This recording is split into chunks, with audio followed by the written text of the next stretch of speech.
Hello viewers, welcome to linuxhub.com. Today we're gonna see how to create our own command in Linux and also to execute it from a terminal. So the steps will be simpler. First, we have to create a script for our command and then make it executable. So once we make it executable, we make it run from a terminal.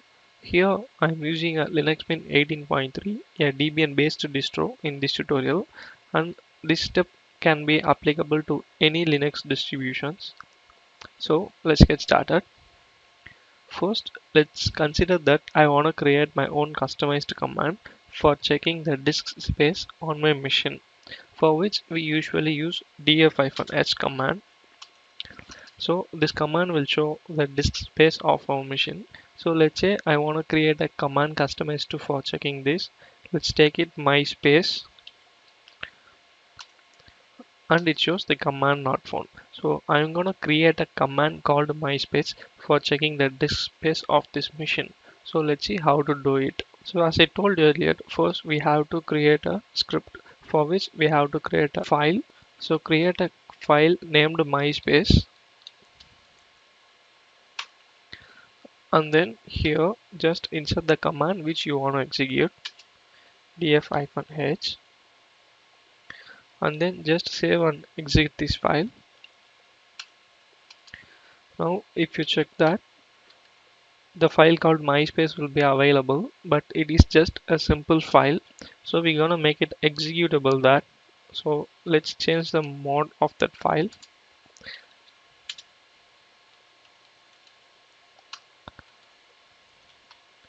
So if you see that now it becomes executable file. So let's try executing that file. So as you can see here, that file contains a command df-h which shows us a disk space of this machine. Now the command is created, so let's try running that from the terminal. It still shows the command not found. So what we can do is add this file to a slash user bin directory.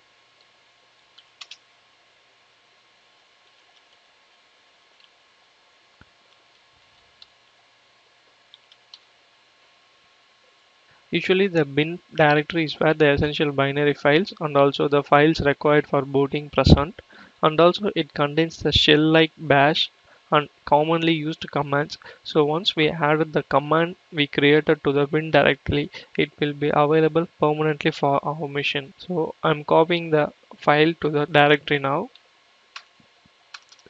So the file has been copied. So now let's try running that command again, myspace. So as you can see here, the command I created showing the disk space of the machine. So this is how you create your own command and execute it from a terminal from any Linux machines. I hope this tutorial helps you. Thank you for watching. If you like it, please subscribe to our channel, and also to watch more tutorials visit www.linuxhelp.com. Mail us to support@linuxhelp.com for any queries.